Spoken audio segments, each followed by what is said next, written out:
ഇന്നത്തെ ലഞ്ച് ഒരു കൂന്തൽ ചോറായാലോ? ഞങ്ങളെ നാട്ടിലെ ഈ മീനിന് കൂന്തൽ നാട്ടാ പറയാ, ചില നാട്ടിൽ കണവാന്നും പറയാ. ഇനി നിങ്ങൾ കൂന്തൽ വേങ്ങുന്ന ടൈമിലെ ഇതേപോലെ ചോറ് ഉണ്ടാക്കിയിട്ടില്ലെങ്കിൽ ഒന്നുണ്ടാക്കി നോക്കിയിട്ടാ, നല്ല ടേസ്റ്റാണ്. അപ്പോൾ നമുക്ക് ഈ കൂന്തൽ ചോറിൻ്റെ റെസിപ്പിയിലേക്ക് കടന്നാലോ? കൂന്തൽ ക്ലീൻ ചെയ്ത് ഒരു ബൗളിലേക്ക് മാറ്റി വെച്ചിരിക്കണം കേട്ടോ. പിന്നെ അതിലേക്ക് മുളക് പൊടി, മഞ്ഞൾപ്പൊടി, ഗരം മസാലപ്പൊടി, കുരുമുളക് പൊടി, ഇഞ്ചി വെളുത്തുള്ളി പേസ്റ്റ്, കുറച്ച് വിനെഗറും ഉപ്പും കൂടി ചേർത്തിട്ട് നന്നായിട്ടൊന്ന് കുഴച്ച് വെച്ച് ഒരു 15 മിനിറ്റ് കഴിഞ്ഞതിന് ശേഷം വെളിച്ചെണ്ണയിൽ ഈ കൂന്തലൊന്ന് ഫ്രൈ ചെയ്തെടുത്തിക്കണം കേട്ടോ. കൂന്തൽ ഫ്രൈ ചെയ്ത അതേ പാത്രത്തിൽ തന്നെ നമുക്ക് കുറച്ചും കൂടി വെളിച്ചെണ്ണ ഒഴിച്ച് കൊടുത്തിട്ട് ഇതിലേക്ക് പട്ടയും പൂവും ഏലക്കായ ഇട്ട് കൊടുക്കുക.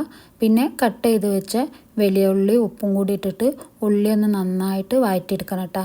ഉള്ളി വഴന്ന് വന്നതിന് ശേഷം അതിലേക്ക് പച്ചമുളകും തക്കാളി, വേപ്പിൻ്റെ ഇല, ഇഞ്ചി വെളുത്തുള്ളി പേസ്റ്റും കൂടി ചേർത്തിട്ട് ഇതെല്ലാം കൂടി നന്നായിട്ടൊന്ന് മിക്സ് ചെയ്തെടുക്കാം.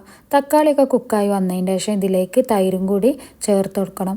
തൈര് ചേർത്തതിന് ശേഷം ഇത് ഒന്നും കൂടി നന്നായിട്ടൊന്ന് ഇളക്കി കൊടുക്കുക. പിന്നെ ഇതിലേക്ക് പൊടി ഐറ്റംസ് ആയിട്ട് മഞ്ഞൾപ്പൊടി, മുളക് പൊടി, ഗരം മസാലപ്പൊടി, കുരുമുളക് പൊടിയും കൂടി ചേർത്ത് കൊടുക്കുക. അതിൻ്റെ പച്ചമണം മാറണ വരെ അതൊന്ന് വഴറ്റി കൊടുക്കുക. ഇനി ഇതിലേക്ക് കട്ട് ചെയ്ത് വെച്ച മല്ലിയിലയും പുതിനയിലയും ഇട്ട് കൊടുത്തതിന് ശേഷം 20 മിനിറ്റ് സോക്ക് ചെയ്ത് വെച്ച ബസ്മതി റൈസും കൂടി ഇതിലേക്ക് ചേർത്ത് കൊടുക്കുക. എന്നിട്ട് ഈ അരി നന്നായിട്ടൊന്ന് ചൂടാക്കി എടുക്കുക. ഹൈ ഫ്ലെയിമിലിട്ടിട്ട് വേണം അരി ഒന്ന് ചൂടാക്കി എടുക്കാൻ.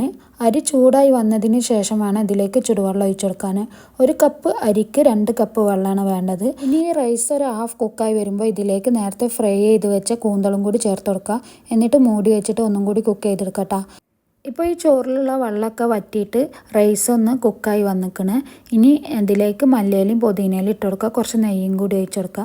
നമ്മളെ കൂന്തൽ ചോറ് ഇവിടെ റെഡി ആയിക്കണേ.